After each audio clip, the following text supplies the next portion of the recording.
मेरी कहानी सुनने वालों को मैं सलाम अर्ज़ करती हूँ। हिना अपने भाई बहनों में सबसे छोटी थी। बड़े लाड प्यार से पली हुई, लेकिन जब शादी होकर ससुराल गई तो वहाँ सबसे बड़ी बनकर गई। उसका पति भाई बहनों में सबसे बड़ा था। पति अमीर तो था पर बदतमीज़ बहुत था।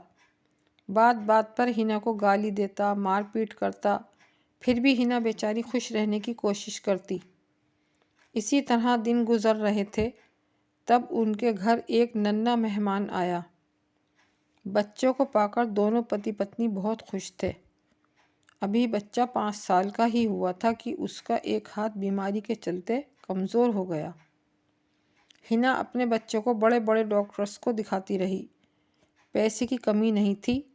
दुनिया का इलाज कर लिया, तब हाथ ठीक होने की उम्मीद हुई। वो दिन रात अपने बच्चे में ही लगी रहती। बच्चे के हाथों पर तरह तरह के तेल और दवाइयों की मालिश करती। बच्चे के चक्कर में रिश्तेदारों से भी नहीं मिल पाती थी। ऊपर वाले ने उसकी दुआ सुन ली और उसका बेटा बिल्कुल ठीक हो गया। बेटा तो ठीक हो गया, लेकिन उसके पति की आदत नहीं बदली। उसे अब हिना को बच्चे को पढ़ाने की फिक्र हुई। पति तो रुपए कमाना जानता था, उसे बिल्कुल टाइम नहीं मिलता था कि वो अपनी पत्नी का सहारा बने।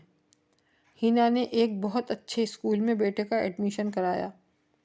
फिर वो 2 जुड़वा बच्चों की माँ बनी। इसमें एक लड़की और एक लड़का था। इस तरह वो 3 बच्चों की माँ बन गई। अपने बच्चों की परवरिश करने में उसका सारा दिन गुजर जाता था।